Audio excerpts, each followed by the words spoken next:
अच्छा, जीवन में दुख आए तो घबराना नहीं चाहिए। हमें दुख के समय क्या करना चाहिए? भगवान का ध्यान करना चाहिए, भगवान में मन लगाना चाहिए। अच्छा ये बताओ, सुख ही सुख आएंगे, क्या जीवन में दुख नहीं आएगा? आप में से ऐसे कितने लोग हैं जिनके जीवन में कभी दुख नहीं आया? है कोई एक ऐसा? बोलो मेरी मां, आया? क्या भगवान राम के जीवन में दुख नहीं आया? क्या माता सीता के जीवन में दुख नहीं आया? इसलिए दुख और सुख तो ऐसे ही हैं, जैसे दिन है तो रात भी होगी ही, उसी प्रकार सुख है तो दुख तो होगा ही जाएगा। कहाँ, ये तो दिन रात की तरह है, इसलिए इनसे बचना, आप सोचें कि हम इनसे बच जाएं तो संभव नहीं, आएगा। अब देखना यह है कि आपकी दुख में स्थिति क्या होती है। दुख में घबराओ मत, परेशान मत होइए। जब दुख आए तो भगवान के करीब चले जाओ, हे नाथ हमें आप ही बचा सकते हैं। कुंती बुआ ने कहा, ऐसे सुख पर पत्थर पड़े जो कृष्ण हृदय से जाए, बलिहारी बा दुख की पल पल नाम जपाए। जीवन में जब दुख आए तो भगवान का ध्यान करना चाहिए और ये समझना चाहिए कि भगवान हमें अपनी कसौटी में कस के देख रहे हैं। सोनार जी सोने को भट्टी में कब डालते हैं? बोलो, जब सोने में कोई दोष उत्पन्न हो जाए। भाई 24 कैरेट का सोना है, बिस्किट है सोने की, उसे तो सोनार भट्टी में नहीं डालता, डालेगा तो आभूषण बनाने के लिए। पर यदि सोना आप देंगे कि भाई ये हमारा आभूषण है, इसे आप ठीक करके दीजिए, तो वो उसे भट्टी में डाल के उसका जो मिलावट थी, टांके थे, वो करके पूरा जो चाहेंगे बना के दे देगा। सोनार लोहे सोने को भट्टी में जब डालते हैं, सोनार जब सोने को तपाते हैं तो तपाने का अर्थ ये हुआ कि सोने को शुद्ध कर रहे हैं, उसकी गंदगी साफ हो रही है, उसकी चमक और बढ़ने वाली है, वो निखरने वाला है। उसी प्रकार जब परमात्मा अपने दुख की भट्टी में आपको तपाए तो समझ लेना कि ईश्वर आपको चमकाना चाहते हैं। इसलिए ईश्वर आपके जीवन में ये दुख को, दुख रूपी आपके जीवन में ये आपको दुख की भट्टी में डालकर चमका रहे हैं। भगवान आपको और चमकाना चाहते, इसलिए दुख आए तो घबराइए मत, दुखों में प्रसन्न रहिए। जैसे रखे राम जी रहना चाहिए, और सीताराम सीताराम कोई बात नहीं। दुख में मत घबराना पंछी, ये जग दुख का मेला है, चाहे भीड़ पड़ी अंबर पर उड़ना तुझे अकेला है। दुख में मत घबराना पंछी, ये जग दुख का मेला है, चाहे भीड़ पड़ी अंबर पर उड़ना तुझे अकेला। इसलिए दुख आएंगे, घबराइए ना। क्या माता सीता के जीवन में दुख नहीं आया? आया है। इसलिए उस दुख में आपको केवल भगवान का ध्यान करना है। किसके भरोसे रहना है? भगवान के। समय बदलता है मेरी मां। मैंने बड़े बड़े लोगों को, जो लोग बड़े बड़े पैसे वाले थे, उनका समय मैंने बदलते देखा है। जिनके पास बहुत कुछ था, आज उनके पास कुछ भी नहीं है, और जिनके पास कुछ नहीं है उनके पास बहुत कुछ हो गया। ये ईश्वर की माया, कौन जाना कब भगवान राजा को कब रंक को राजा बनाए, कौन किसे जानता। इसलिए समय आएगा, इंतजार करो, समय आएगा, भगवान पे भरोसा रखो, कभी किसी के साथ बुरा ना करना। तुम्हारे दिन कई बार ना आपके अच्छे दिन आते हैं तो आप जरा अकड़ के चलने लग जा रहे, जी हमें जानते नहीं, हम कौन हैं, हम धन्ना सेठ हैं, अच्छा जी, तो धन्ना सेठ की धन्ना सेठी भी निकल जाएगी। भगवान ने धन्ना सेठ बनाया है तुम्हें, सेवा करो इस धन्ना सेठी से, सेवा करो समाज की धन्ना सेठी से। किसी का अपमान ना करो, अपने धन का अहंकार ना दिखाना। नहीं, आज ईश्वर ने यदि तुम्हें धन्ना सेठ बनाया है तो कल ये सेठी छीन भी सकता है, क्योंकि हाथ में उसी के है सब कुछ।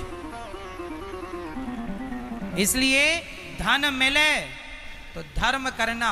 जैसे ये हमारे श्री अनिरुद्ध साहू जी हैं, यजमान जी, इन्हें ईश्वर ने धन दिया, इन्होंने अपने धन से इतना बड़ा धर्म किया कि आज हजारों लोग कथा से जुड़ गए। धन मिले तो धर्म से जोड़ो। धन मिले तो ये नहीं कि गड़ा गड़ा के रख लें, बच्चे खाएंगे बच्चे। अरे बच्चे तो अपने कर्म करें, खाएं। आप आज समस्या ये, आज लोग परेशान इसलिए नहीं है कि पैसा नहीं है।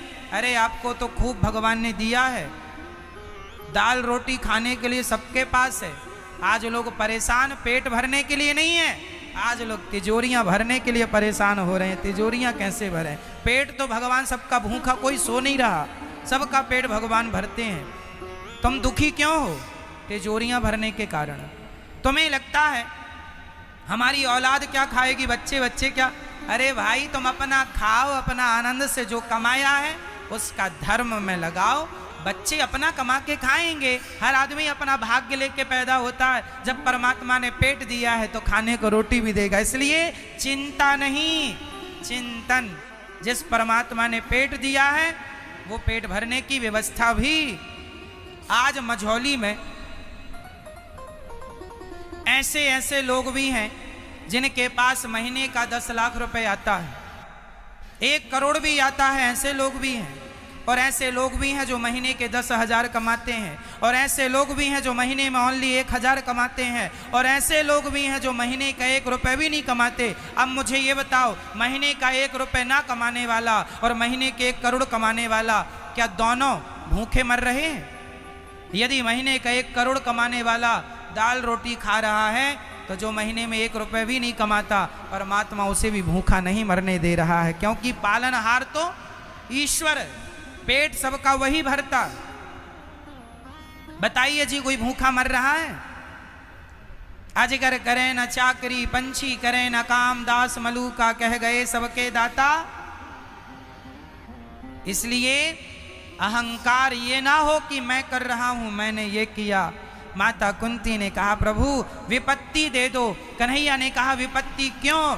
कुंती बुआ ने कहा जब जब जीवन में सुख आया तब तब आप दूर चले गए। अरे विपत्ति नहीं नाथ, मैं किसी भी हाल में आपको भूलूं नहीं। ऐसी कृपा कर दीजिए कि प्रभु मैं आपको कभी भूलूं नहीं। भगवान का स्मरण सदा रखिएगा भक्तों, कभी भगवान को भूलिए मत। ये सोचिएगा कि ये ईश्वर का आप पर ऋण है, कर्जा है।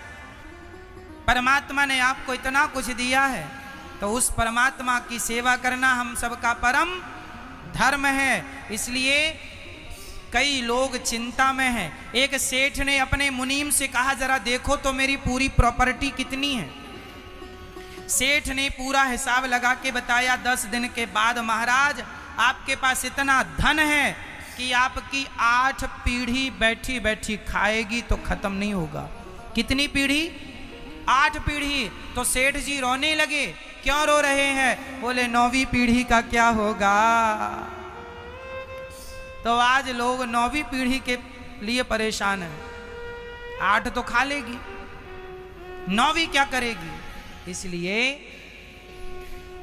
ईश्वर ने हमें जो दिया है उसका हमें अपने धन के कुछ हिस्से करने चाहिए।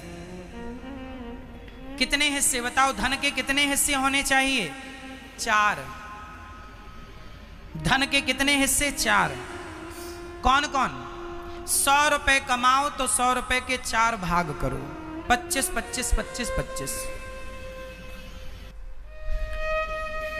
पहला हिस्सा अपने बिजनेस व्यापार में लगाओ। जिससे पैसा कमाया है उसमें लगाना पड़ेगा। दुकान से कमाया है, दुकान में सामान भी तो खत्म होगा, उसमें लगाना पड़ेगा। एक हिस्सा व्यापार में लगाओ। जैसे आप किसान हैं तो किसान खेती आपकी ऊबड़ खाबड़ है, उसे ठीक करने में कुछ पैसा आपका लगेगा। जमीन से जमीन आपको खरीदना भी चाहिए कि आपका धन बढ़े, कम ना हो। आपकी 2 एकड़ है तो 2.5 कर लो, 5 कर लो, 10 कर लो, बढ़ाओ। बढ़ते क्रम में, ये नहीं कि बाप ने 10 एकड़ दी थी, बेच बेच के खा खा के 2 एकड़ छोड़ी, अब 2 भी बेच दी। ऐसे कितने बच्चे हैं जो बाप की संपत्ति बेच बेच के खा लेते हैं। कई लोग तो बड़ी बड़ी गाड़ियों का शौक रखते हैं, तो जमीनें बेच बेच के गाड़ियां लेके आते हैं। इनसे बड़ा मूर्ख कोई नहीं है जो बाप दादों की संपत्ति अपनी शौक पूरी करने के लिए बेच बेच के शौक पूरे करें। इनसे बड़ा मूर्ख कौन है। बाप दादों की संपत्ति है, बचाओ और आप मेहनत करके अपनी संपत्ति इकट्ठी करो, उससे अपने शौक पूरे करो। ये तो आपकी उपलब्धि हुई। बाप की बेच बेच के खाए, इसमें तो आपको कोई महान कहेगा नहीं। इसलिए धन का क्या उपयोग हो। आज लोग, पहली बात तो मैं ये कहूं कि पैसा ज्यादा कमाना चाहिए। पैसा बहुत कमाया करो। निठल्ले होके घर में बैठे रहने से, टीवी देखने से अच्छा है कि काम करो, पैसा कमाओ। पैसा बहुत कमाना चाहिए, खूब धन कमाओ। हाँ, धन धर्म से आवे, मेहनत से आवे, बेईमानी का ना आए, इससे बचना है। पैसा बहुत कमाना और कमा के धन के 4 हिस्से। पहला हिस्सा आप अपने बिजनेस व्यापार को बढ़ाने में लगाओ। दूसरा हिस्सा आप अपने परिवार की जरूरतें, जैसे बिजली का बिल है, घर में राशन है, दाल चावल सब्जी रोटी सबके घर लगती है। धन का एक हिस्सा बिजनेस के लिए, एक हिस्सा आपके परिवार के लिए। धन का एक हिस्सा आपके भविष्य के लिए सुरक्षित रखो। कब के लिए? कि कल को लॉकडाउन लग जाए तो किसी के घर आटा ना मांगने, भैया आटा खत्म हो गया है। तो जब अच्छे दिन थे तब बचाया क्यों नहीं पैसा? इसलिए कल भगवान ना करें बुरे दिन आवे तो उनके लिए आपके पास कुछ पैसा होना चाहिए। ठीक है, हाँ या ना? तीसरा हिस्सा आपके बैंक में कुछ पैसा बचा के रखो। हमारी माताओं के पास पैसा आता है, कुछ माताएं तो वो सारे पैसों से लिपस्टिक खरीद के ले आती हैं, साड़ी वाड़ी खरीद लिया। मैया ज़्यादा खर्च ना किया करो। तुम्हें पैसा मिले तो उससे कुछ बचाओ अपने लिए, आपके लिए। कल आपके पति को संकट आन पड़े, कल आपके जीवन में कोई भगवान ना करे मुसीबत आ जाए, तो पत्नी ही पति का साथ देती है आर्थिक रूप से भी। इसलिए आपको लक्ष्मी कहा गया है। आपके पास लक्ष्मी होएगी तब ना लक्ष्मी कहलाओगी, तब है ही नहीं। ठन ठन पाल है, कुछ नहीं है महाराज। सब हम लिपस्टिक पोत ली हमने सबकी, जितना मिला महाराज जी सबका हमने पोत लिया। वो 500 रुपए का बैग खरीद के ले आई, मटक मटक के चल रही है। जब तुम्हारे पास ऑलरेडी बैग है तो खरीदने की क्या जरूरत है? पैसे बचाने से बचते हैं, खर्च करने से खर्च हो जाते हैं। इसलिए कल भगवान ना करे कोई मुसीबत आए, पैसे रहें। अब धन का एक हिस्सा बचा, कौन सा? चौथा। धन के चौथे हिस्से के आप 2 भाग कीजिए। चौथे के 2 भाग कीजिए। जैसे आपने 25 रुपए, हमारे 100 रुपए के हमने 4 भाग किए ना, तो अब 25 रुपए बचा आखिरी भाग। उस 25 रुपए के 2 भाग और करो तो हमें 12.5 रुपए बचते हैं। ठीक है, अब 12.5 में 12.5 रुपए तो हमें अच्छे काम में खर्च करना चाहिए। जैसे वृंदावन में गौरी गोपाल वृद्धाश्रम में वृद्ध माओं की सेवा होती है। आपके द्वारा यदि ये पुण्य का कार्य होगा, उन माओं की सेवा आप करेंगे तो आपके घर तक भी पुण्य पहुंचेगा, आशीर्वाद तो पहुंचेगा। कहते हैं दवाएं तो सब जगह मिल जाती हैं, पर दुआएं कभी कभी किसी किसी को मिलती हैं मेरी माँ। इसलिए दुआएं जिनके सिर पर हैं उन्हें दवाओं की जरूरत नहीं पड़ती। तो दुआएं, वृद्धाश्रम में वृद्ध माएँ रहती हैं 240, कभी आप आके दर्शन कीजिए। ये दास अनिरुद्ध सेवा करता है, इन माओं की सेवा इनके बच्चों ने घर से निकाला है। तो आपकी और हमारी परम जिम्मेदारी है कि आप इन माओं के लिए आप 12.5 रुपए, अर्थात 100 रुपए में से चलो 12.5 नहीं 10 रुपए अपनी कमाई का एक जरा सा अंश निकाल के धर्म, क्यों क्योंकि ये तुम्हारे द्वारा किया गया। वृंदावन में अन्न क्षेत्र चलता है, हजारों संत भोजन करते हैं। आप भी अपने बच्चों के जन्मदिन शादी की सालगिरह पर अन्न क्षेत्र बंटवाओ तो आपकी रोटी भी खाएंगे और आपको उनका आशीर्वाद पहुंचेगा। और यही वो पुण्य है जो यहाँ से जाने के बाद आपका साथ देगा। धन तो यहीं छूट जाएगा, पर धन से जो धर्म किया है वो धर्म हमारे साथ जाएगा, वो पुण्य हमारे संग जाएगा। इसलिए एक जरा सा हिस्सा धन धर्म के लिए निकाला करो। और दूसरा जो हिस्सा बचा, उस हिस्से को आप, जैसे आप पैसे वाले हैं तो आप लोगों से आपके रिश्तेदार हैं, जैसे आपके गांव में पैसे वाले हो ना, तो गांव का कोई आदमी आया, सेठ जी हमारी बेटी का विवाह है, जरा हमें 5,000 रुपये उधार दे दो। तो आपको लगा अरे 5,000, सुन 5,000 ले रहा, मैं 10% ब्याज लूंगा ना। तुम 5,000 दे रहे हो, गरीब आदमी है, तुम्हारे से चुका देगा, वो भागा नहीं जा रहा है। उसकी मदद करना, उसकी बेटी का विवाह है, बताइए गरीब का सहयोग करना। हम धनवान, जो भगवान ने आपको धनवान बनाया है, तो धनवान केवल इसलिए नहीं कि अपनी पत्नी अपने बच्चों का ही पेट भरो, अरे समाज की सेवा भी आपकी ही जिम्मेदारी होती है। तो जरूरतमंदों की जरूरतों पर आप खड़े हो जाएं, ये आपका धर्म है, हाँ या ना। अब लोग आपसे 10,000 मांगता, गरीब बाप मांगता बेटी का ब्याह करना, और आप 10,000 का ब्याज ही 5,000 वसूल लेते हैं, ये तो गलत है। जब ईश्वर ने आपको सब तरफ से दिया है तो गरीब आदमी से ब्याज खा के और कितना धनवान बन जाओगे। इसलिए ये नहीं। आपको ये बता दूं, ये दास अनिरुद्ध, हम अपने गांव में पूछ लेना आप गांव के सभी लोगों से, हमारे गांव में ये दास अनिरुद्ध ने आज से नहीं, कम से कम 10 साल हो गए इस बात को, जब से हमने होश संभाला, जब से भागवत जी करनी शुरू की, तब से आज भी गांव में किसी गरीब बेटी का विवाह हो तो बारातियों के भोजन की व्यवस्था यह दास अनिरुद्ध ही करता है। आज तक हमारे गांव में जितने भी बेटियों का विवाह, गरीब परिवार की बेटियों का विवाह जितनों का भी होता है, 1 बेटी का हो, 2 बेटी का हो, 5 बेटी का हो, 10 बेटी का हो, सभी बेटियों के विवाह में भोजन की व्यवस्था बारातियों की जो हमसे बन पड़ता हम करते हैं। और ये आज से नहीं, जब से होश संभाला है इस दास ने तब से कर रहा है। ईश्वर ने करने लायक बनाया तो करो, धन का अहंकार नहीं, धन आवे तो सेवा में लग जाओ, सेवा में लग जाओ। ईश्वर ने आपको चुना है सेवा के लिए, आप देने के लायक हैं तो दीजिएगा, सेवा कीजिएगा। चल भैया तेरी बेटी का विवाह 10,000 ले जा, दे देना, जब देना दे देगा, वो मजदूर गरीब आदमी देगा क्यों नहीं। गरीब आदमी गरीब होता है पर बेईमान नहीं होता, ये याद रखिएगा। गरीब आदमी गरीब होता है परंतु बेईमान नहीं होता, वो देगा। इसलिए यही पुण्य है। तो आपके 100 रुपए के मैंने 4 हिस्से कर दिए और चारों का उपयोग बताया। 12.5 रुपए में से आप 2.5 रुपए और अपने खर्च में ले लो भैया, 10 रुपए। 100 रुपए में से 10 रुपए, अरे 10 नहीं तो 5 रुपए पुण्य के लिए निकालना, यही तुम्हारा पुण्य है। पायो जी मैंने राम रतन धन पायो, यही वो धन है जो तुम्हारे यहाँ के बाद वहां तुम्हारे काम आएगा। आजकल माँ बाप क्या करते हैं, सारी प्रॉपर्टी बच्चों के नाम लिख देते, बेटा ये भी तू ले ले, जमीन जायदाद प्लॉट कोठी बंगला और ये सोना चांदी सब तू ले ले।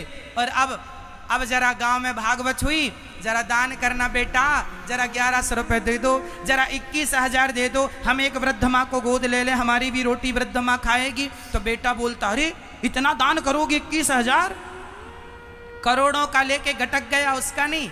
और आप जरा पुण्य के लिए 21,000 मांगेंगे तो आपका बेटा ही आपसे हिसाब लेगा। इसलिए बेटों को देने के बाद दान पुण्य नहीं, अरे आपने जीवन भर कमा कमा के बच्चों को दिया है, अच्छा है, देना चाहिए, पर अपने पुण्य को अपने हाथ से करके मरो। तुम्हारे मरने के बाद बेटा गैया दान करता है, ऐसी गाय दान करेगा पंडित जी के घर जाते जाते मर जाएगी, बुढ़िया गाय लाएगा। आजकल ऐसी गाय दान करते, महाराज जी 1100 की गौ दान, अरे 1100 में आजकल कुत्ते का पिल्ला नहीं आता, गाय कहां से आएगी? हाँ या ना, बोलो हाँ या ना।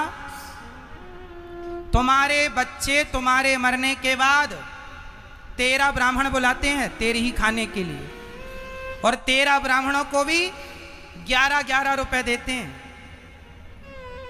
ये नहीं कि बाप मरा है सारी कमाई खाई है, तो कम से कम, क्योंकि वो ब्राह्मणों का खिलाना शास्त्रों में लिखा है कि ब्राह्मणों के द्वारा, जैसे माँ के द्वारा गर्भ में माँ के बेटा होता ना, गर्भवती माँ खाती है तो गर्भ के बच्चे के अंदर अपने आप चला जाता है, उसी तरह जब कोई ब्राह्मण खाता है तो उसके द्वारा, कोई जरूरतमंद खाता है उसके द्वारा वो आपके पूर्वजों तक, आप तक पहुंचता है, उस व्यक्ति के तक पहुंचता है जिस व्यक्ति के नाम के वो लोग खा रहे हैं।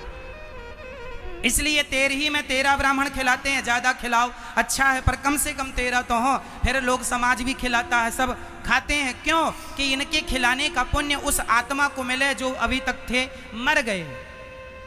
तो सुनो, तुम्हारे मरने के बाद तुम्हारे नाम के 13 ब्राह्मण खाएंगे। हम कहते हैं मरने के बाद 13 ही क्यों, जीते जी हजारों को खिला लो ना अपने सामने। हजारों संत वृंदावन में भोजन कर रहे हैं, एक दिन का आपका सहयोग हजारों लोगों को भोजन कराएगा। तो इसलिए दानम दुर्गति नाशनम, हम तो कहते हैं अपनी 13 बरसी करके ही मरना। आप लोग मरने के बाद बच्चे करें वो सब प्लस है, जीते जी आप कर लो अपना सब, बच्चे ना करें तो क्या कर लोगे? और कोरोना काल में मरोगे तो 13 ब्राह्मण भी नहीं मिलेंगे। अभी कोरोना काल में जो मरे बताओ कौन 13 ब्राह्मण मिले? हाँ या ना? बोलो हाँ या ना? कहाँ 13 हो पाई और कहाँ तुम्हारी अस्थियां गंगा जी जा पाई? इसलिए जीते जी पुण्य कर लो। पुण्य बच्चों के भरोसे, आजकल विडंबना ये है माँ बाप बच्चों के भरोसे बैठते हैं, मरने पे बच्चे करेंगे महाराज। हाँ, तुम क्या कर रहे हो? बच्चे करेंगे, बच्चे तो रो रो के करते हैं। कुछ बच्चे ऐसे होते हैं, एक बाप के 2 बेटे होंगे ना, तो बड़ा बेटा कहता छोटे से तुम 13 कर लो, छोटा कहता बड़े से तुम कर लो। लो भैया, बाप की 13 भी अच्छे से नहीं कर पाते, तुम कर लो, तुम कर लो। इसलिए भैया अपनी खुद करके मरो, दूसरों के भरोसे ना रहो। बच्चे करें तो करें, ना करें तो चूल्हे में जाएं। अपना कर लो, तुम्हारी मुक्ति, तुम्हारा मोक्ष, कम से कम तुम अपना तो कल्याण करके जाओ। बच्चों के भरोसे तो ना बैठे रहो। करेंगे बच्चे अच्छा है, पर खुद से हम जीवन में पुण्य करें, इसमें क्या बुराई है? भक्तों,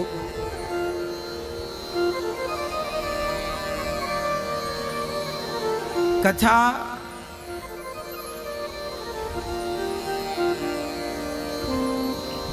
केवल मरने पर मोक्ष नहीं देती, आपके जीते जी आपको सुख, शांति और आनंद प्रदान करती है ये कथा। कथा ना सुनने वाला बहुत परेशान होता है, समझ नहीं आता क्या करें क्या ना करें। जबकि कथा सुनने से हम एक जीवन जीने का उचित मार्ग प्राप्त हो जाता है। हमें ऐसा लगने लगता है कि हम अपने लक्ष्य की ओर ही चल रहे हैं। गाड़ी आप चलाते हैं, यदि पता हो कि नागपुर का यही रास्ता है तो आप सीधे चलेंगे, पर आपको संदेह हो, अब आप उल्टा इस तरफ चले जाएं गाड़ी लेके, तो भाई आपको पूछना पड़ेगा ना कि भाई नागपुर किस तरफ है, इस तरफ है कि इस तरफ है। जब तक आपको रास्ता पता नहीं होगा तब तक आप संदेह में रहेंगे। क्लियर नहीं है ना? ऐसे जीवन है। जन्म तो ले लिया, जन्म तो ले लिया, शादी विवाह भी कर लिया, पैसे भी कमा लिए, पर मैं आपसे पूछूं कि आपका लक्ष्य क्या है? जाना कहाँ है? रोज सुबह आप जागते हैं, दिन भर चलते हैं, रात्रि को फिर सो जाते हैं। आप क्या प्राप्त करना चाहते हैं? लक्ष्य क्या है आपका? उद्देश्य क्या है? मंजिल क्या है? गंतव्य क्या है? हाँ? तो पत्नी को पाना, पति को पाना, बेटी को पाना, बेटे को पाना, पद प्रतिष्ठा पाना, रुपया पैसा पाना, ये सारी चीज़ तो लगभग आप पा ही चुके हैं जितना पाना था। भाई 100% तो कोई नहीं पा पाता, पर जितना मिला है बहुत। पत्नी मिली, पति मिला, बेटा मिला, बेटी मिली, 2 पैसे भी मिल गए, पद प्रतिष्ठा भी ठीक है। अब आपसे पूछा जाए कि अब क्या पाना शेष रहा आपका, तो आप बता दीजिए क्या पाना शेष रहा। हाँ मैया जी बताओ। यहाँ जितनी बूढ़ी बूढ़ी माएँ बैठी हैं, इन्होंने तो लगभग सब कुछ पा लिया, बेटा बेटी पति परिवार सब मिला आपको। अब बताओ कि अब बचा क्या है। अब भी हम सब कुछ पाने के बाद भी जिंदा हैं, तो शायद ईश्वर ने हमें जिंदा रखा है तो उसके पीछे कोई उद्देश्य तो होगा, क्योंकि बिना उद्देश्य के कोई संभव नहीं है ना। किसी उद्देश्य की पूर्ति के लिए आपकी श्वास अभी बची है ना। वो उद्देश्य क्या है, वो आखिरी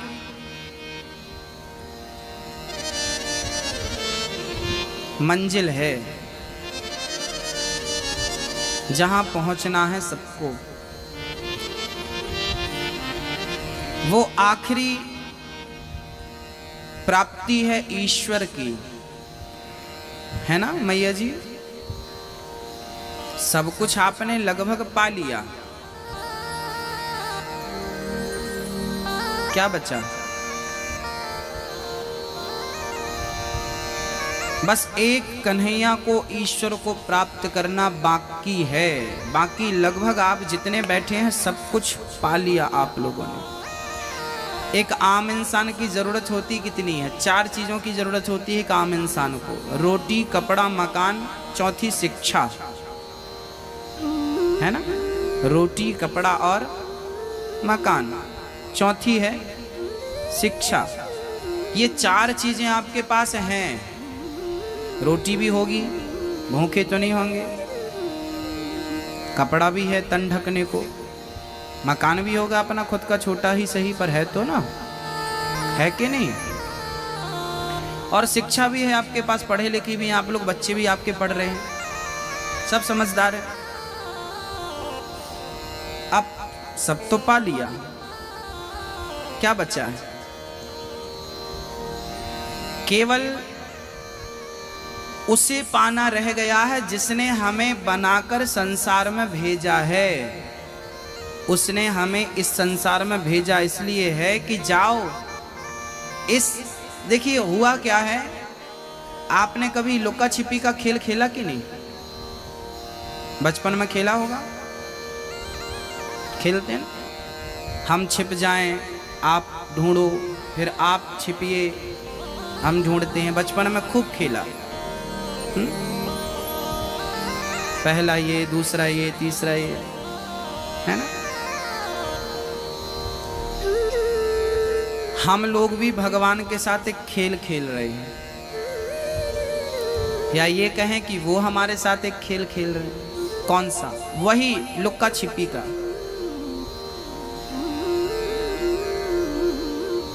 सबसे पहले हम लोगों ने भगवान से कहा, प्रभु पहले हम छिपते हैं। भगवान से हमने कहा कि पहले हम छिपते हैं, तुम हमें खोजना। भगवान बोले ठीक है। तो आप लोग छिप गए, हम लोग छिप गए। कहाँ छिपे थे? मम्मी के पेट में, माँ के गर्भ में, है ना। छिप गए हम। कभी कुत्ते की योनि, कभी पशु की योनि, कभी पक्षी की योनि, आज मनुष्य की योनि है। छिप गए। भगवान ने हमें ढूंढ लिया। अच्छा ये देखो, ये तुम हो, हमने तुम्हें ढूंढ लिया। भगवान ने आपको खोज लिया।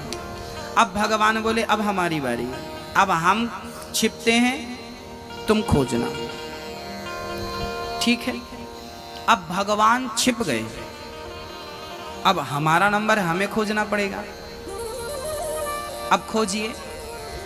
तो तब से लेकर आज तक हम और आप उस छिपे हुए भगवान को खोज रहे हैं, पता नहीं कहाँ छिप गया। आज तक वो मिला नहीं, और वो आज तक लुक्का छुपी चल रही है, वो छिपा बैठा है। अब अच्छा, समस्या क्या है कि वो जहाँ छिपा है हम वहाँ नहीं ढूंढ रहे हैं, जहाँ वो है ही नहीं वहाँ हम ढूंढ रहे हैं। भगवान कहाँ छिप गए? कहाँ छिप गए? हाँ, भगवान हम सभी के भीतर छिप गए, अंदर, यहाँ। और हम लोग कहाँ ढूंढते हैं? बाहर, मंदिर में, तीर्थों में, यहाँ वहाँ। भगवान बाहर का सब्जेक्ट नहीं है। बाहर मत ढूंढिए, उस ईश्वर को अंदर झांक कर देखिए, अंदर खोजिए। आंख बंद करिए और उस परमात्मा का चिंतन करिए, उसका ध्यान करिए। अपनी आंखों को, अपने मन को उसके रूप स्वरूप में स्थित कर दीजिए। वही सुंदर सी बड़ी बड़ी आंखें, कजराली सी, वही सुंदर सी मुस्कान, सुंदर सा ललाट, सुंदर से घुंघराले बाल, सुंदर सी बाकी झांकी केंद्रित कर दीजिए अपने मन को, और उसी ईश्वर में खो जाइए। वो अंदर है, बाहर नहीं। हम बाहर ढूंढते हैं। नागपुर से एक ट्रेन चली दिल्ली, जरा सुनिएगा ध्यान से। नागपुर से एक ट्रेन चली दिल्ली के लिए। एक सेठ जी सीट पर थे, और उसी सीट के सामने एक बहुत बड़ा नामी चोर बैठा था, और वो सेठ जी बहुत पैसे वाले थे।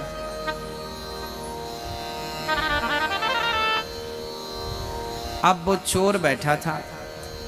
चोर, सेठ जी ताड़ गए कि ये चोर है, और आज मेरा पैसा जो था बचने वाला नहीं। तो सेठ जी ने कहा, कहो चोर भाई, सच्ची बताना, तुम चोर हो के नहीं? चोर ने कहा, हम हैं तो चोर, पर आज आप जितना भी पैसा लिए हैं बचेगा नहीं, चाहे जहां छिपा लो। अब सेठ की धड़कन तो तेज हो गई, पर सेठ भी बड़ा चतुर था। सेठ ने क्या किया कि वो, उसके पास ढेर सारा सोना था, सोने के सिक्के थे, सोना था। चोर और सेठ की बात चली, रात्रि हो गई, सेठ जी सो गए, चोर भी सो गया, पर चोर देख रहा था कि सेठ गहरी नींद में चले गए। अब चोर ने बैग निकाला और सेठ जी का पूरा बैग चतुराई से देखा, सोना नहीं मिला। सेठ जी के जेब को देखा, जेब में भी सोना नहीं। चारों तरफ चोर ने ढूंढ लिया, पर सेठ के पास फूटी कौड़ी नहीं मिली। चोर बड़ा परेशान कि भाई पहली बार ऐसा हुआ कि इन्होंने पैसा दिखाया कि मेरे पास है, पर मैं चुरा नहीं पा रहा हूं। सुबह हुई, स्टेशन आ गया, सेठ जी उतरने लगे। चोर ने हाथ जोड़कर कहा, सेठ जी बस ये तो बताओ कि तुमने पैसे छिपाए कहाँ थे? इतनी सारी चोरियां करी सफलता पूर्वक, पर आप जैसा चतुर व्यक्ति नहीं देखा। कहाँ छिपाया था? तब सेठ जी ने कहा कि जब तू टॉयलेट गया था तब मैंने अपना पूरा पैसा तेरे बैग में डाल दिया था। तूने मेरा बैग तो देखा पर अपना बैग नहीं देखा। मुझे पता था कि चोर अपना क्यों देखेगा, तो मैं समझ गया कि मेरे बैग में पड़ा सामान सुरक्षित नहीं है, पर तेरे बैग में डाल दूंगा तो सुरक्षित रहेगा। इसलिए मैंने अपना सामान तेरे बैग में डाल दिया था। जो बैग उसके सिर के नीचे था उसी में सेठ के सारे पैसे पड़े थे। सेठ ने कहा चल अब वापस कर दे। चोर ने बैग खोला तो पोटरी थी, सेठ ने उठाई, चल पड़े। अर्थात संपत्ति तो उसके ही पास थी, चोर के पास थी, पर वो ढूंढ कहाँ रहा था? दूसरी जगह। बस राम नाम का धन तुम्हारे मन मंदिर में ही है और तुम बाहर ढूंढ रहे हो। अंदर बैठा है वो, उसे पकड़ लीजिए, उसे थाम लीजिए। वो राम, वो कृष्ण कहाँ है? विट्ठल कहाँ है? ये बाहर थोड़ी है, वो भी अंदर बैठा है हमारे, और हम ढूंढ रहे हैं बाहर। उस चोर की तरह हमारी हालत है। जिंदगी निकल गई उसे खोजते खोजते, मिला ही नहीं, क्योंकि जहां था कभी देखा ही नहीं वहां। भक्तों, ईश्वर बाहर, जब तक आप बहिर्मुखी रहेंगे तब तक आपको ईश्वर नहीं मिलेगा, और ईश्वर चीज क्या है इसका भी एहसास नहीं होगा, पता नहीं लगेगा, जब तक आप अंतर्मुखी नहीं बन जाते। क्या बनना पड़ेगा? अंतर्मुखी। बाहर मत देखिए, अंदर देखिए। हाँ, श्री व्यास जी महाराज कहते हैं कि जन्माद्यस्य यतोऽन्वयादितरतस् चार्थे सुभिज्ञः स्वराट् तेने ब्रह्म हृदय आदि कवये मुह्यन्ति यत्सूरयः तेजो वारि मृदां यथा विनिमयो यत्र त्रिसर्गो मृषा धाम्ना स्वेन सदा निरस्तकुहकं सत्यं परं धीमहि। व्यास जी महाराज कहते हैं भागवत सत्य है, और भागवत में सत्य की ही पहले स्तुति की गई है, सत्यम परम धीमहि। भागवत का पहला प्रश्न है मनुष्य का धर्म क्या है। भागवत एक प्रश्न से प्रारंभ होती है और उत्तर में जाके पूरी हो जाती है। भागवत का पहला प्रश्न है कि मनुष्य का धर्म क्या है ना। भागवत का दूसरा प्रश्न है शास्त्र तो बहुत सारे हैं, पर उन सभी शास्त्रों का सार क्या है। भागवत जी का तीसरा प्रश्न है कि मनुष्य के कल्याण का इस कलिकाल में साधन क्या है। भागवत जी का चौथा प्रश्न है कि ईश्वर परमात्मा ब्रह्म सगुण है या निर्गुण है। पांचवा प्रश्न है भागवत जी का कि भगवान के अवतार कितने हैं, 1 2 3 4 25 24 या 50 या लाखों। छठवां प्रश्न है भागवत जी का कि जब जब भगवान आए, मैया नींद आ रही है, जगाओ मैया को, उठो, सो रही हो मैया।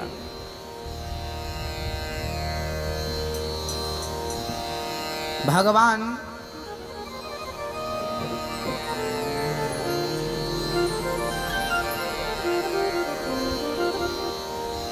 जब जब भगवान आए तो धर्म की स्थापना करने आए।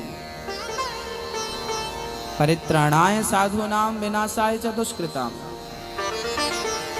धर्म संस्थापनार्थाय संभवामि युगे युगे।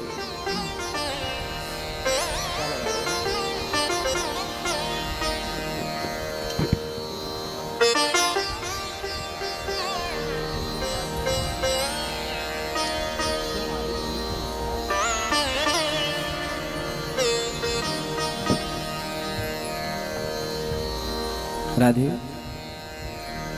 परित्राणाय साधूनां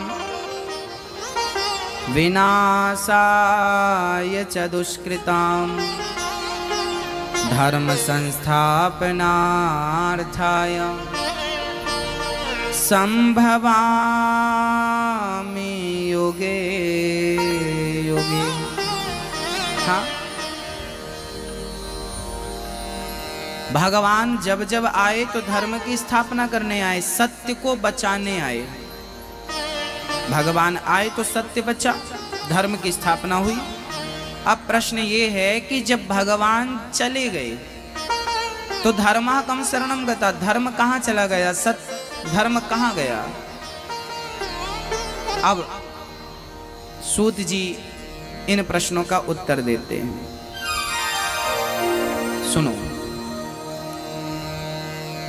नारायणं नमस्कृत्य नरं चैव नरोत्तमं देवीं सरस्वतीं व्यासं ततो जयमुदीरये।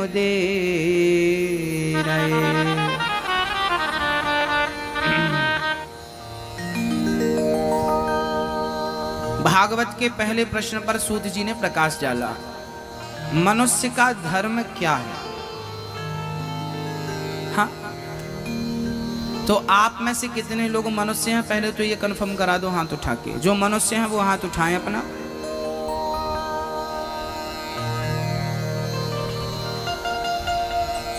ठीक।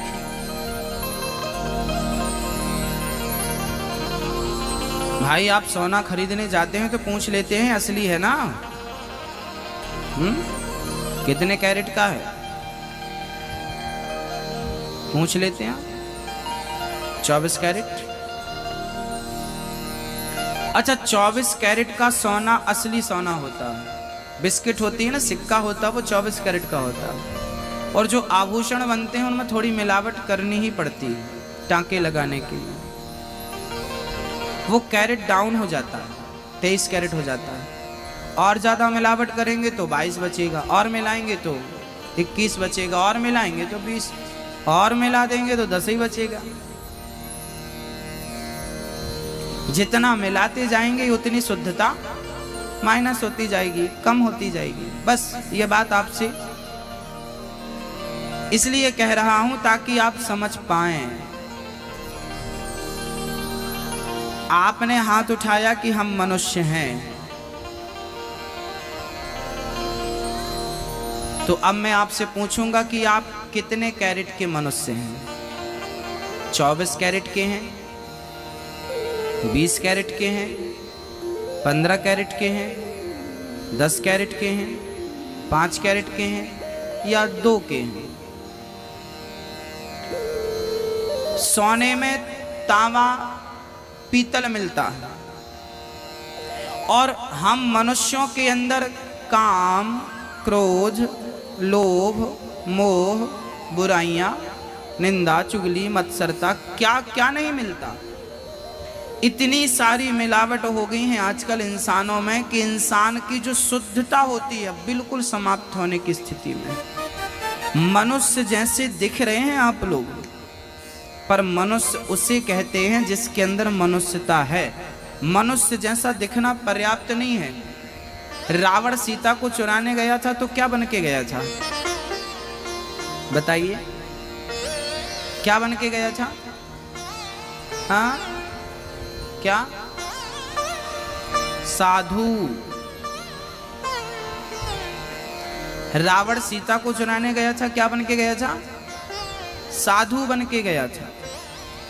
क्या रावण साधु था? नहीं था। रावण साधु था नहीं, पर साधु बन के चला गया। ऐसे ही कुछ लोग इंसान होते नहीं है पर इंसान बने घूमते हैं। मनुष्य होते नहीं है, मनुष्य बने घूम रहे हैं। हम मनुष्य कह देने से नहीं होता। इंसान जैसे तो नागपुर में ना कपड़ों की बाजार में आप जाना कभी, कपड़ों की बाजार में देखेंगे तो पुतले इंसान जैसे दिखते हैं कपड़ों की दुकान में, है ना। वो मैडम जी ने साड़ी पहन रखी है, भाई साहब ने बढ़िया जीन्स टी शर्ट पहन रखी है। दूर से लगता कोई आदमी खड़ा है, पास में जाकर देखो तो पुतला दिखता है, और दूर से बिल्कुल इंसानों जैसे दिखता कि नहीं? इंसानों जैसे तो पुतले भी दिखते हैं। दिखना बड़ी बात नहीं है। आप लोग भी दिख रहे हैं इंसानों जैसे, बिल्कुल सेम दिख रहे हैं आप लोग भी। हम तो कंफ्यूज हो गए आती से, जब आए आपके नगर में हमें लगा यहाँ सब इंसान है, पर जब डीपली जाए आदमी तो पता चले कि इंसान कितने प्रतिशत बचा है ना। इंसान दिखने से नहीं होता, इंसान वह है जिसके अंदर इंसानियत हो।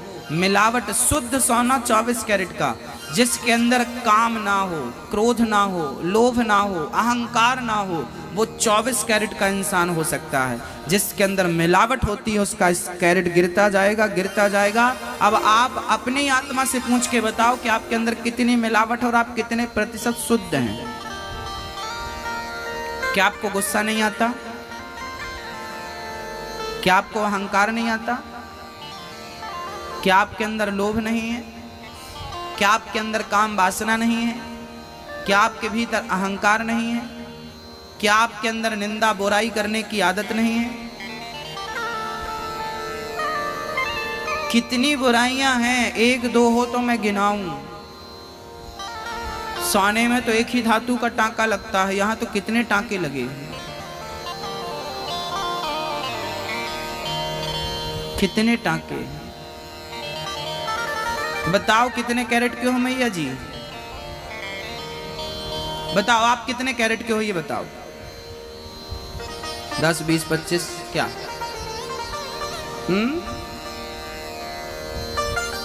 राम जी थे 24 कैरेट के केवल, जिनके अंदर राम जैसी मर्यादा हो। अच्छा, राम जी थे 24 कैरेट के, राम जी के पिता भी नहीं थे 24 कैरेट के, दशरथ जी भी नहीं थे। समझिएगा, रावण ने वरदान मांगा था ब्रह्मा जी से कि हे ब्रह्मा जी हमें वरदान दो। क्या? बोले हम अमर हो जाएं। ब्रह्मा जी बोले भाई अमरता का वरदान तो मैं दे नहीं सकता, क्योंकि अमर तो कोई नहीं है।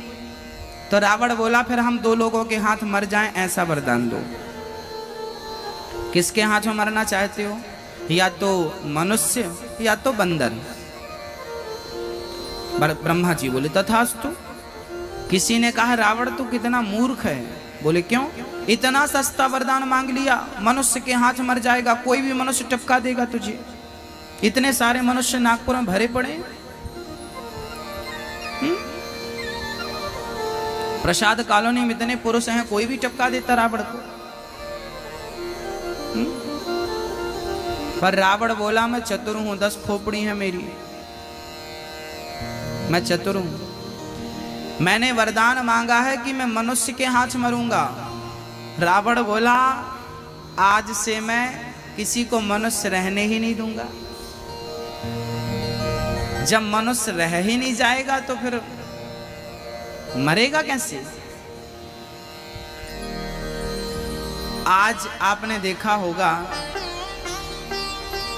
अच्छाई बिल्कुल समाप्त होने की स्थिति में है, संस्कृति और संस्कार समाप्त होने की स्थिति में है। बोलवाला है तो केवल बुराई का, सब जगह। भारत के किसी भी कोने में, भारत की बात करूं, आउट ऑफ कंट्री की क्या बात करना, भारत के किसी भी कोने में आप चले जाइए, हर जगह बुराई है, हर जगह गलत बातें हैं, गलत लोग हैं, गलत विचारधारा। ऐसा क्यों हुआ? क्योंकि इंसान की, मनुष्य की मनुष्यता मर गई। रावण बोला मैं किसी को मनुष्य रहने नहीं दूंगा। तो कैसे बनाओगे तुम? बोले इंसान की इंसानियत मार दो, फिर इंसान जिंदा भी है तो किस काम का? भाई सांप का आप जहरीला दांत तोड़ दो, जहरीला जो उसका होता है वो तोड़ दो, उसके बाद वो सांप है तो किस काम का? ये बताओ। नहीं ना, समझना आप। जहरीले नाग, कालिया नाग, काला नाग का आप दांत तोड़ दो जहरीला, वो फिर आपके गले पर लिपट जाए तो क्या करेगा?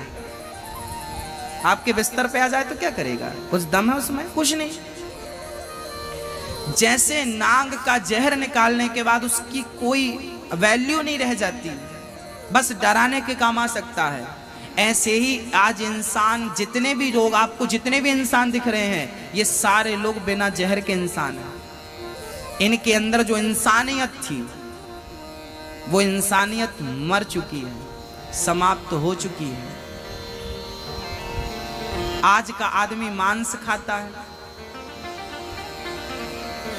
अंडा मुर्गी तो आजकल आम बात हो गई है। किराने की दुकान में भी आपको अंडे मिल जाएंगे। हाँ, अंडे मुर्गी सामान्य बातें हो गई। अब किसी से कहो कि भाई अंडा क्यों खाते, वो हंसता है। लो, अंडा खाने के लिए मना कर रहे हो। जो व्यक्ति अपने चरित्र से गिर जाए, अपनी सभ्यता, अपनी संस्कृति, अपने संस्कार से गिर जाए, क्या आप उसे इंसान कहेंगे? वो इंसान कहलाने के योग्य है? वो खाली इंसान है, जहर निकल गया सांप का, वो घूम रहा है। इनकी इंसानियत मर गई, संस्कार मर गए। जिस इंसानियत के कारण भगवान को भी आना पड़ता था तुम्हारे लिए, वो तो समाप्त हो चुकी। अब चिल्लाते रहो, क्या होगा? धर्म भ्रष्ट कर लिया लोगों ने। पहले का इंसान मर जाता था पर कभी सत्य को छोड़ता नहीं था। प्राण जाए पर वचन न जाए। पहले का आदमी मर जाता था,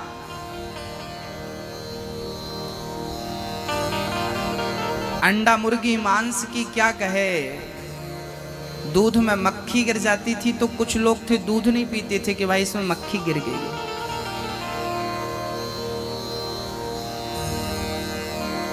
क्या जमाना था, क्या जमाना है।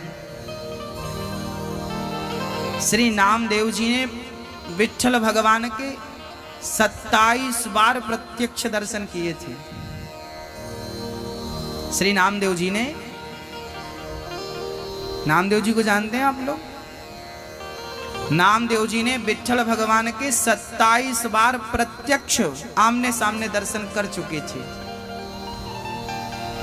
क्या हुआ? यदि नामदेव जी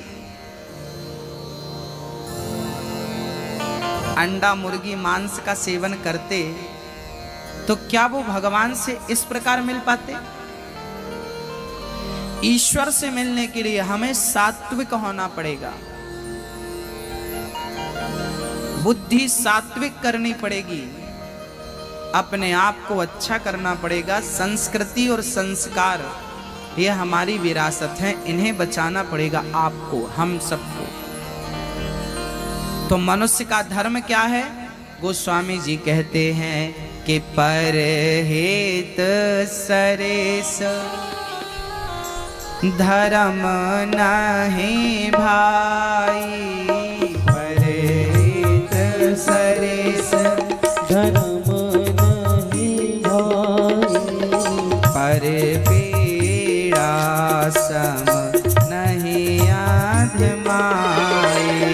पर पीड़ा सम नहीं आधमाई।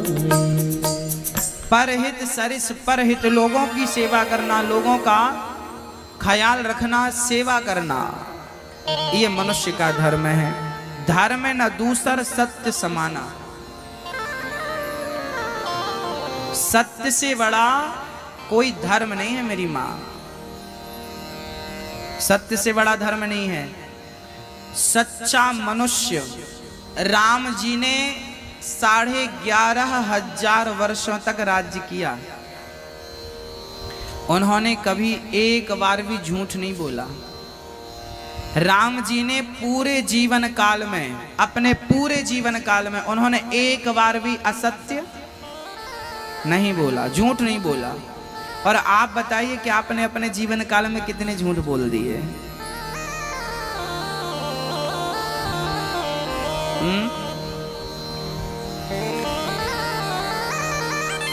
एक मैया सोनी जी के पास गई और डांटने लगी, सोनी जी आपसे हमने हार बनवाया था। हाँ हाँ बनवाया था। वो हार हमने दूसरे सोनी जी को चेक कराया तो उन्होंने बताया कि आपने उसमें बहुत मिलाया है। वो रोने लगी, लो पैसे तो पूरे ले लिए 5 तोले के, और सोनी जी तो बता रहे हैं कि इसमें असली सोना केवल 4 तोला, 1 तोला मार दिया आपने। एक संत जी बाजू से निकल पड़े, हंसने लगे, मैया सोने में मिलावट हो गई तो उसका दुख है, पर जिंदगी में मिलावट हो गई, पूरी जिंदगी मिलावट में गुजर गई, इसका कोई दुख नहीं, इसका कोई पश्चाताप नहीं। आपके जीवन में भी तो मिलावट है, आप भी तो मिलावटी हो। क्या मिल गया? राम जी ने कभी झूठ नहीं बोला और आपने दिन में 2-2, 4-4 बार झूठ बोल दिए। याद रखना मेरी माँ, जीवन में हर व्यक्ति को अपने गुनाहों का, अपने कर्मों का फल भोगना पड़ता है। यदि आपने झूठ बोले हैं तो देर सवेर सही, पर आपके हर झूठ का हिसाब भगवान को आप देना पड़ेगा। आप देंगे कि हमने ये झूठ बोला है, ये गलत किया है। कर्मों का फल भोगना पड़ता है, या राजा हो या रंक हो, माफ किसी को नहीं, भोगना पड़ेगा। पितामह भीष्म जैसों को भोगना पड़ा। इसलिए कोशिश करिएगा। सबसे बड़ा पाप क्या है पता है आपको? सबसे बड़ा पाप है झूठ बोलना, और सबसे बड़ा पुण्य है सत्य बोलना। अब आप देख लीजिए कि आप कितने % झूठ बोलते हैं और कितने % सच बोलते हैं। आप देख लीजिए।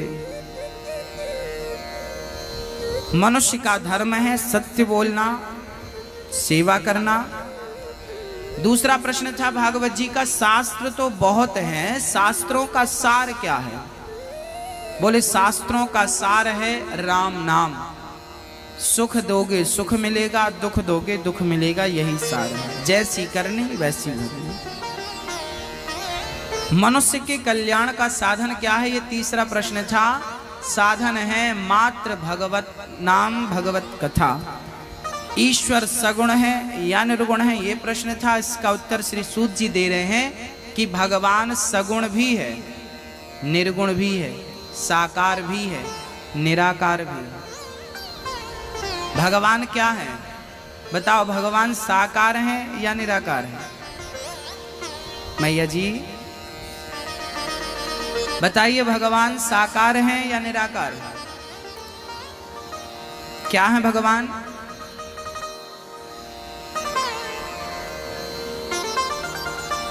क्या है भगवान? साकार है कि निराकार है? भगवान साकार भी हैं और निराकार भी हैं। कैसे?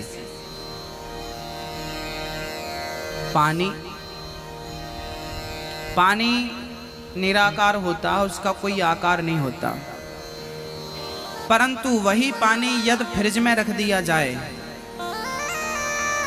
तो वो पानी बर्फ बन जाता है। अभी तक वो निराकार था।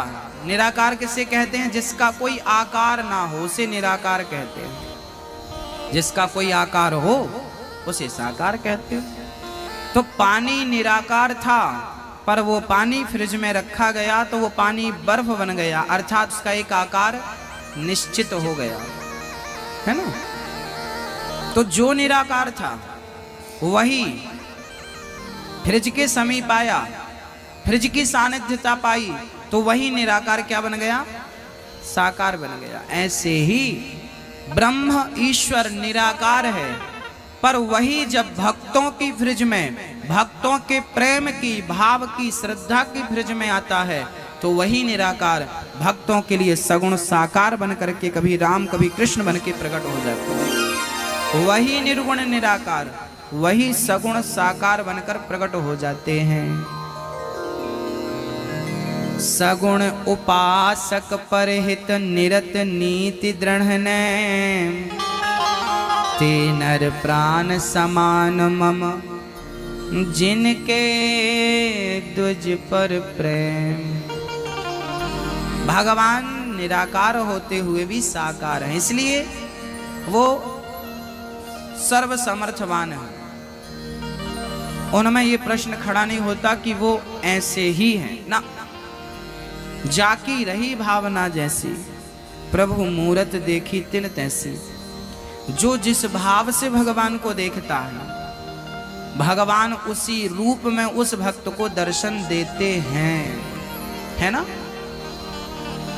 इसलिए भगवान सगुण भी हैं, निर्गुण भी हैं। भगवान के अवतार कितने हैं? भगवान के कितने अवतार हुए मैया जी?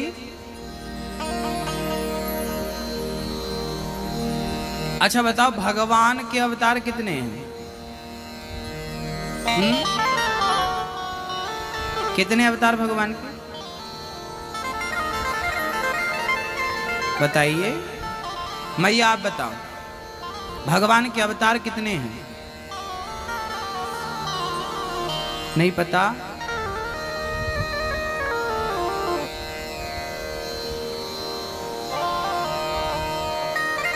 क्या पता है? सरकार किसकी बनेगी पता है?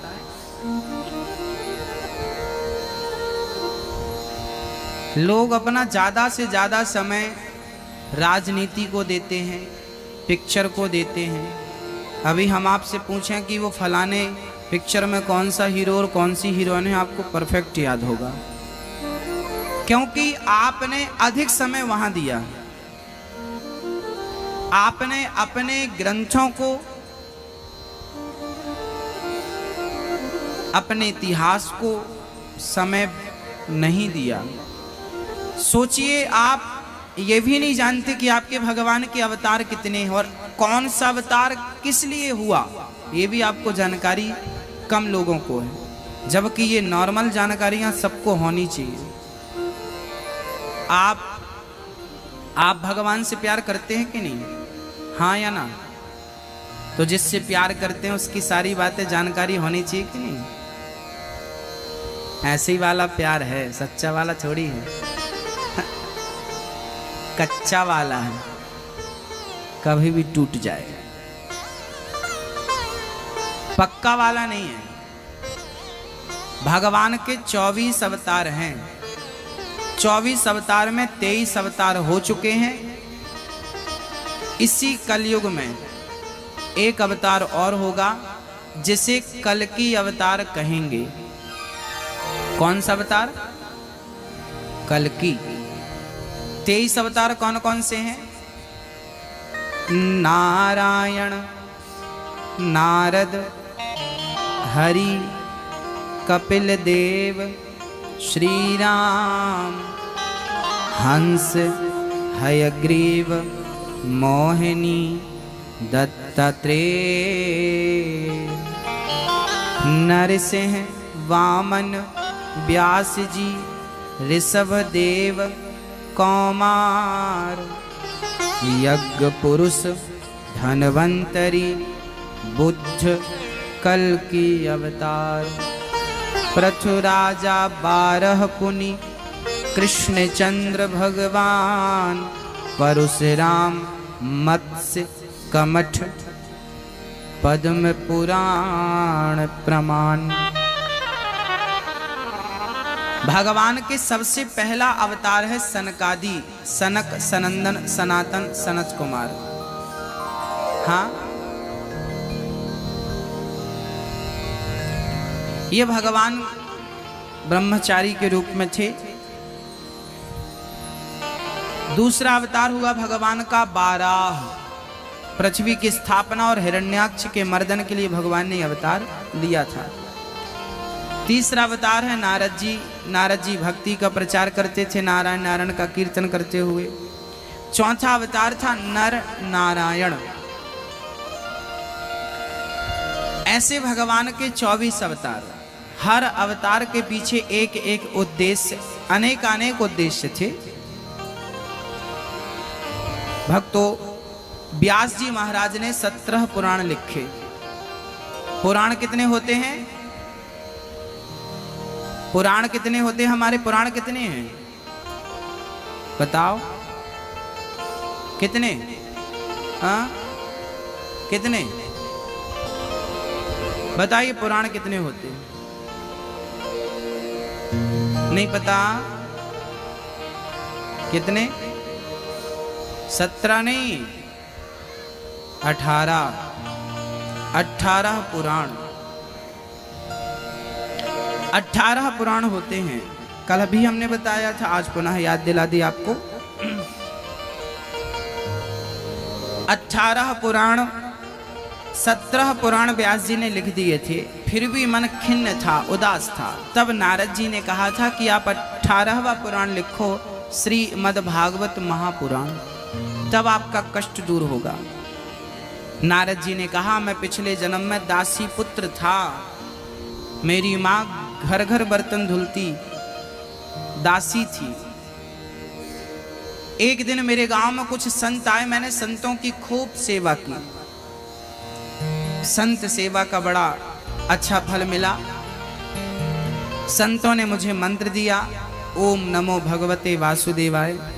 मैंने इस मंत्र का प्रेम पूर्वक कीर्तन किया, खूब जाप किया। जब संत जाने लगे तो मैं भी संतों के साथ जाने लगा। संतों ने कहा चलो, मेरी माँ रोती रोती आई, तू चला जाएगा तो तेरी माँ कैसे रहेगी। तो माँ ने रोक लिया, मैं रुक गया। एक दिन मेरी माँ को सांप ने डस लिया, माँ मर गई। माँ मरी तो मैंने माँ का संस्कार किया और सीधा उसी रास्ते पर चल पड़ा जहाँ संत गए थे, और मैंने संतों के पांव पकड़ के प्रेम से एक जंगल में जाकर उसी मंत्र का एकांत में जाप करना शुरू कर दिया। मंत्र का जाप करते करते करते करते करते करते जवानी बीत गई, बुढ़ापा बीत गया। उस मंत्र में ही मुझे आनंद की अनुभूति होने लगी। हाँ, कोई धन वैभव में आनंद प्राप्त करता है, किसी को गाड़ी चाहिए, किसी को बंगला चाहिए, किसी को सोना, किसी को जमीन जायदाद पद प्रतिष्ठा चाहिए, सो ले लो। पर किसी को तो केवल भक्ति में ही आनंद आता है। करोड़पति आदमी भी करोड़ों की संपत्ति पाकर शायद इतना खुश ना होता हो जितनी खुश मीराबाई गोविंद के चरणों में मंदिर में जाती, पाँव में घुंघरू बांध के जब गोविंद के लिए नाचती तो वो इतना खुश होती नाच करके गोविंद के लिए कि करोड़पति करोड़ पाकर भी इतना खुश ना होता होगा। दुनिया वालों के लिए और दुनिया के लिए जी कर देख लीजिए आप, कुछ मिलने वाला नहीं। गोविंद के लिए समय निकालोगे, भक्ति करोगे। आज बताइए आप, कितने लोग जन्म लेके मर गए, उन्हें कौन जानता है। और नामदेव जी ने विट्ठल को पा लिया तो कौन नहीं जानता। मुक्ताबाई ने विट्ठल को पा लिया तो कौन नहीं जानता। सब तो जान रहे हैं। हाँ? यदि उस ईश्वर को प्राप्त कर लिया जाए, संत ज्ञानेश्वर ने भगवान को पाया, यदि ऐसे जीवन को पाकर उस परमात्मा को प्राप्त कर लिया जाए तो ये जीवन सार्थक हो जाता है। जिसके लिए आए हो मिल गया, नहीं भटकते रहो सोना चांदी के चक्कर में। इसलिए समय निकाला करो और भगवान को याद किया करो। हाँ, और प्रार्थना किया करो कि हे प्रभु, हो मेरे सिर पर रख दो कान्हा,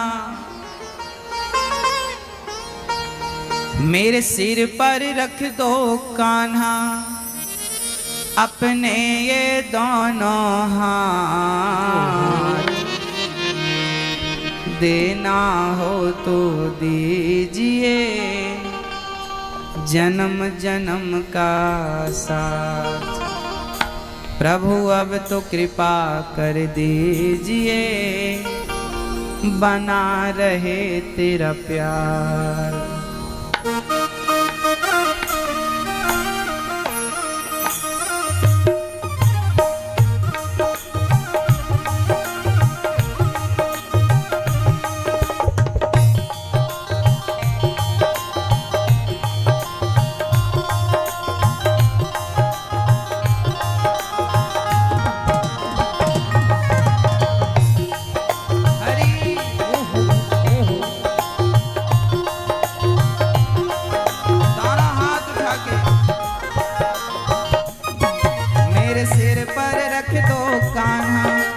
सिर पर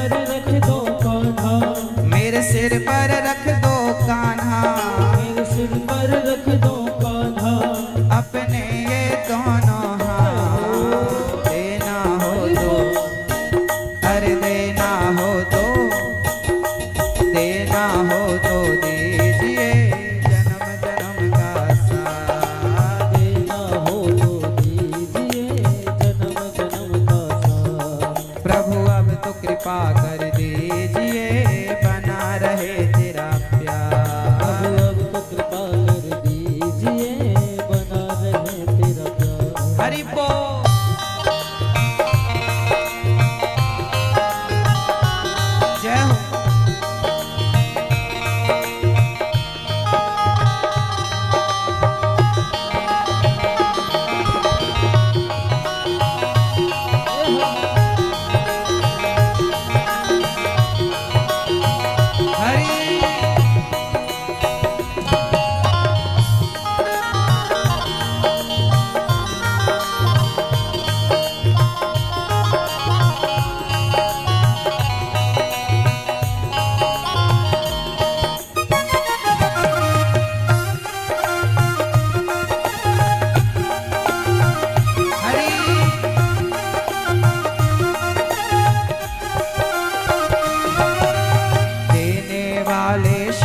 सुंदर तो धन और दौलत क्या मांगे।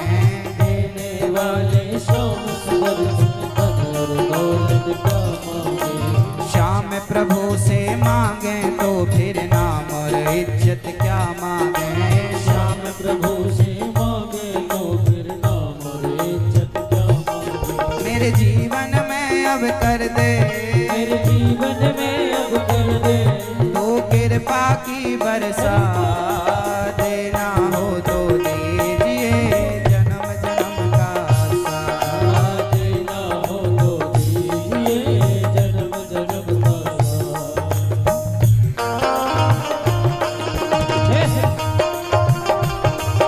हरि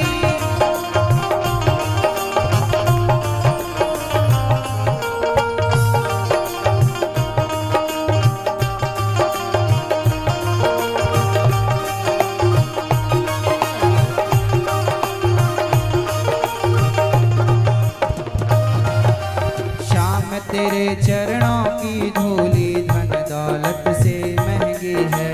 श्याम तेरे चरणों की धूली धन दौलत से महंगी है। कभी भगवान से मांगना हो तो धन दौलत मत मांगिएगा, क्योंकि धन दौलत तो किस्मत की बातें हैं। किस्मत में होगा तो मिलकर ही रहेगा। वैश्या की किस्मत में भी धन होता है तो उसे मिलके रहता है। धन कमा लेना बड़ी बात नहीं है, वैश्या भी कमा लेती है, परंतु भगवान की कृपा को प्राप्त कर लेना, उनकी भक्ति पा जाना, उनके चरणों की धूल पा जाना, ये किस्मत की बात है। कभी भगवान से मांगना हो तो धन दौलत मत मांगिएगा। ये तो भूसा जैसा है, मांगना है तो बस उनकी कृपा, उनके चरणों की रज मांगिएगा। भक्तों जैसे क्या कहते हैं भक्त, हे प्रभु श्याम तेरे चरणों की धूली धन दौलत से महंगी है। श्याम तेरे चरणों हाथ उठा के गाइए। धन दौलत और से महंगी है। एक नजर बस नजर, एक नजर कृपा की कान्हा नाम इज्जत से महंगी है। एक नजर कृपा की कान्हा नाम इज्जत से महंगी है। मेरे दिल की तमन्ना यही है, मेरे दिल की तमन्ना यही है। मेरे दिल की तमन्ना यही है, तेरी सेवा करूं, तेरी सेवा करूं, तेरी सेवा करूं दिन रात। देना हो तो दीजिए जन्म जन्म का साथ। देना हो तो दीजिए जन्म जन्म का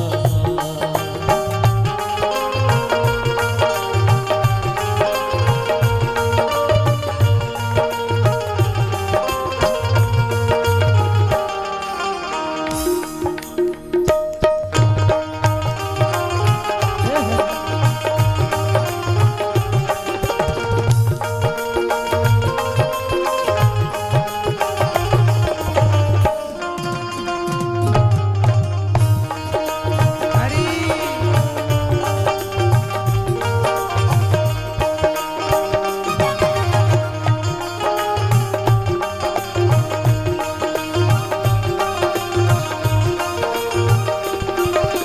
अब भक्त भगवान से क्या कहता है, सुना है हमने शरणागत को अपने गले लगाते हो। सुना है हमने शरणागत को अपने गले लगाते हो। हमने सुना है कि प्रभु आप भक्तों को अपने गले लगाते हैं। भगवान ने कहा हाँ हाँ लगाते हैं। तो हमने क्या बिगाड़ा है आपका, हमें क्यों नहीं लगाते। हाँ सुना है हमने शरणागत को अपने गले लगाते हो। सुना है हमने शरणागत को अपने गले लगाते हो। अजी ऐसा हमने क्या मांगा जो देने से घबराते हो। ऐसा हमने क्या मांगा जो देने से घबराते हो। चाहे जैसे रख बनवारी, चाहे जैसे रख बनवारी, चाहे जैसे रख बनवारी, बस होती रहे, हाँ बस होती रहे, बस होती रहे मुलाकात। देना हो तो दीजिए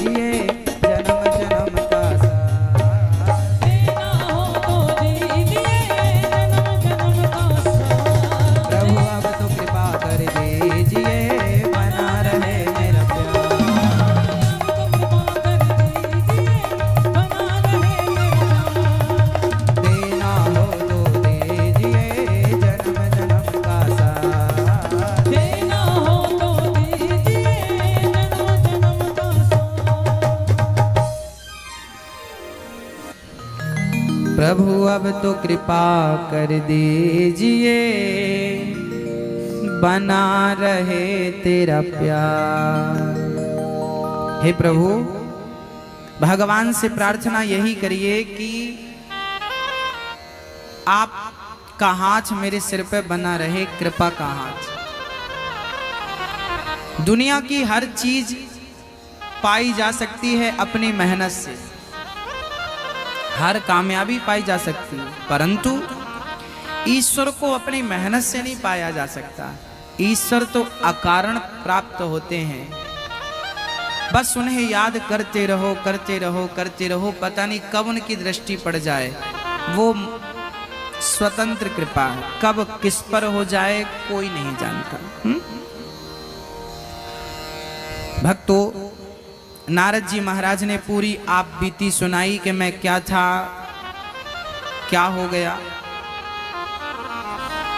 नारद जी महाराज बड़े प्रेम से व्यास जी से सारी बातें सुनाकर आगे बढ़े हैं। भगवत कृपा को आपने वर्णित किया है। अब श्री व्यास जी महाराज ने भागवत को जब लिखा तो महाभारत के युद्ध से इसे प्रारंभ किया।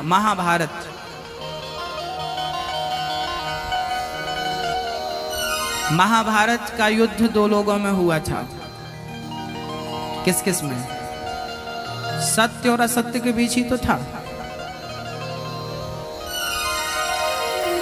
अच्छा, महाभारत के युद्ध में सेना ज्यादा किसकी थी, पावर किसके पास ज्यादा था? दो पक्ष थे ना महाभारत के युद्ध में, कौन कौन बोलो? पांडव और कौरव। कौरव कितने थे? कितने? कौरव कितने थे?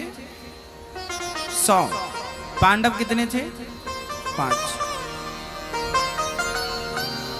इन 5 के साथ एक और था, उनका नाम क्या था? श्री कृष्ण। और उन 100 के पास ये कृष्ण नाम का फॉर्मूला नहीं था, नहीं था ना। कृष्ण उनके पास नहीं था, कौरवों के पास, जबकि कृष्ण पांडवों के पास थे। तो कौरवों की सेना भले कितनी बड़ी हो, पर कृष्ण तो पांडवों के पास थे ना।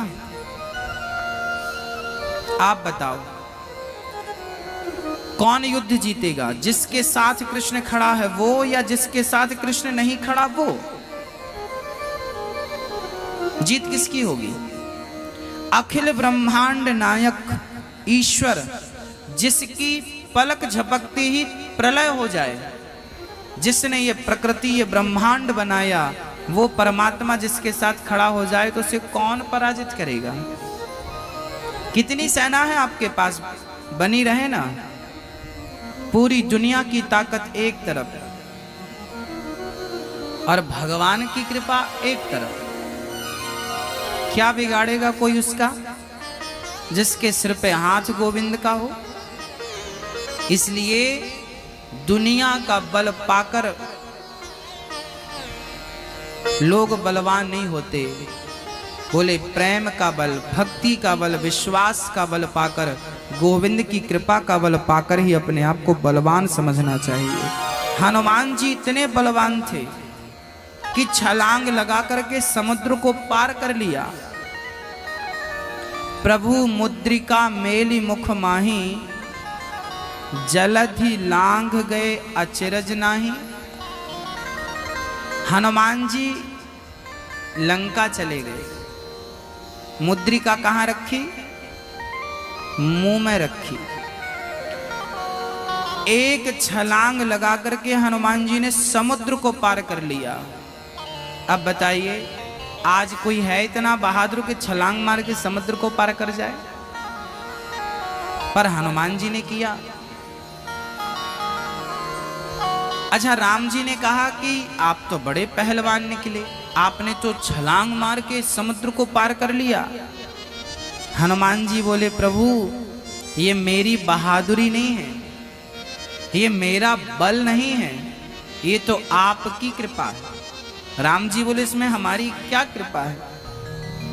हनुमान जी ने कहा प्रभु आपने हमें अंगूठी दी थी ना, उस अंगूठी में क्या लिखा था?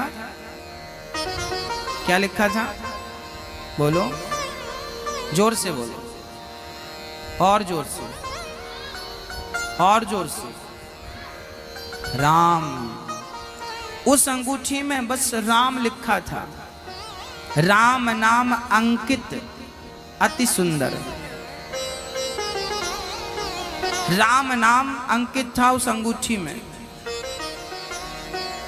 हनुमान जी ने कहा प्रभु मैंने अपने बल से छलांग नहीं लगाई और ना तो समुद्र को पार किया, आपके नाम का बल अंगूठी में था और वो अंगूठी मेरे पास थी, तो आपके नाम के बल पर ही मैंने पार कर लिया समुद्र को। ये मेरा बल नहीं, आपके नाम का बल है।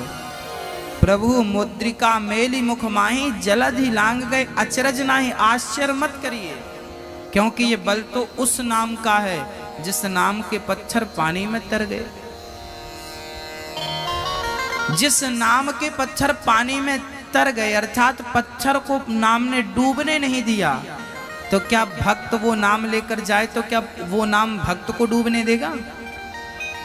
इसलिए कहता हूं कि फुर्सत निकाल करके राम राम जपा करो, ये राम का नाम तुम्हें डूबने नहीं देगा भक्तों, पार लगा देगा भवसागर से ये नाम। इसलिए नाम जपा करो। कलयुग केवल नाम आधारा, सुमरि सुमरि नर उतरहि पारा। यदि भवसागर से पार होना हो तो इस कलिकाल में एक ही उपाय है, और वो उपाय है मात्र नाम। कलयुग केवल नाम आधार, केवल नाम। नाम जपेंगे तो काम बनेगा, नाम नहीं जपेंगे तो डूब जाएंगे आप। इसलिए पार होना हो तो केवल नाम।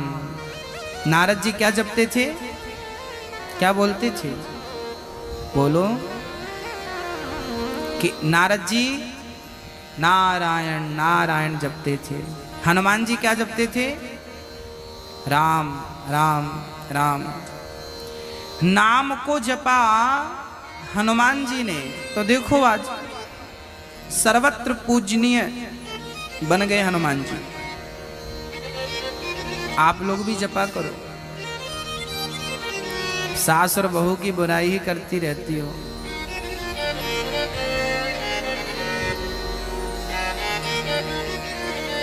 नाम जपिएगा, कलयुग केवल नाम आधार।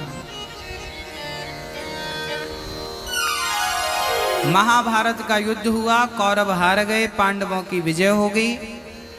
एक आदमी अभी मरा नहीं था, नाम था दुर्योधन। अच्छा, दुर्योधन क्या है? दुर्भावना से कमाया हुआ धन, दुर्भावना से कमाया हुआ धन ही दुर्योधन है। दुर्योधन दुर्भावना प्लस धन। दुर्भावना से कमाया हुआ धन क्या है? क्या है? दुर्योधन। दुर्योधन कहीं आप भी दुर्योधन तो नहीं है? मैया जी, गलत भावना से कमाया हुआ धन, जो भी व्यक्ति गलत भावना से धन कमाता है, अर्थात गलत काम करता है, गलत काम को करके जो धन कमाता है उसे ही दुर्योधन कहा जाता है। आप लोग भी तो नहीं है दुर्योधन?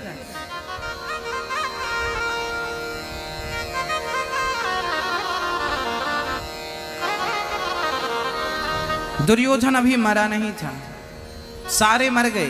दुर्योधन के 99 भाई मर गए थे, बस ये बचा था।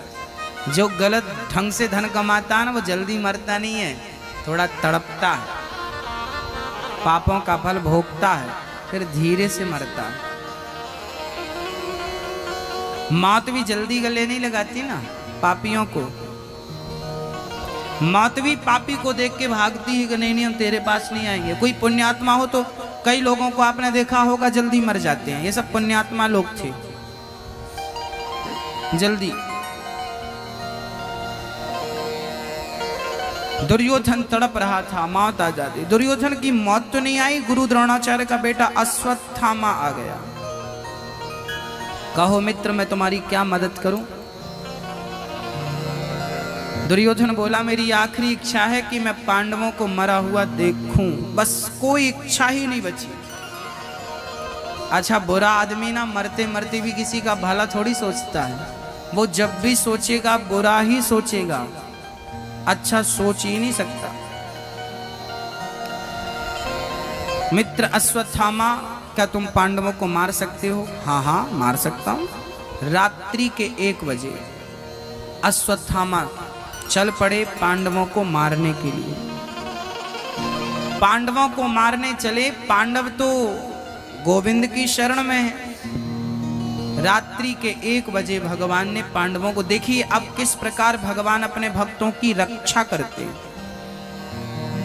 रात्रि के 1 बजे पांडव गहरी नींद में सो रहे थे, भगवान ने पांडवों को जगाया, अर्जुन उठो जागो।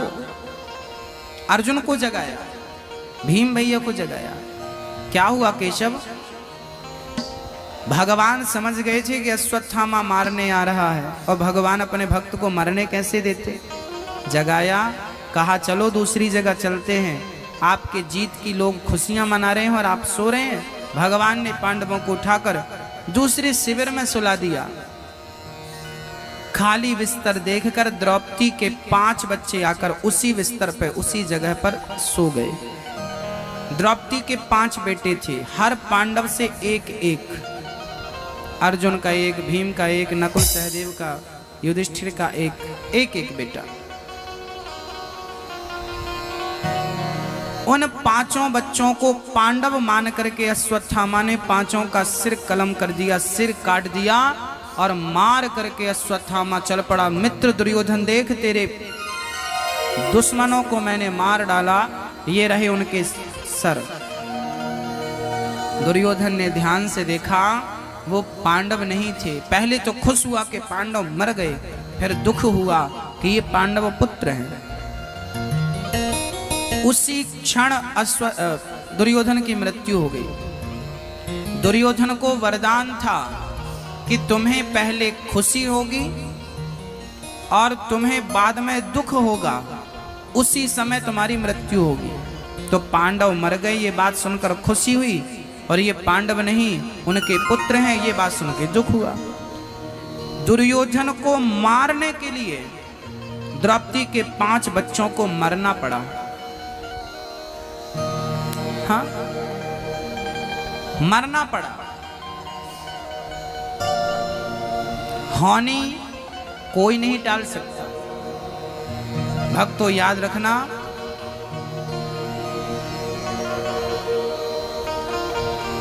भगवान अपने भक्त का बाल विवाह का पांडवों को मरने नहीं दिया, भगवान ने बचा लिया। जो सच्चा भक्त होगा, जो भगवान की शरण में होगा, भगवान कभी मरने नहीं देंगे। इसलिए आप अपने आप को सौंप दीजिए भगवान के चरणों में। अब सौंप दिया इस जीवन का सब भार तुम्हारे हाथों में है, जीत तुम्हारे हाथों में है, हार तुम्हारे हाथों में। अब सौंप दिया इस जीवन का सब भार तुम्हारे हाथों में है, जीत तुम्हारे हाथों में और हार तुम्हारे हाथों में। मेरा निश्चय बस एक यही, एक बार तुम्हें पा जाऊं मैं।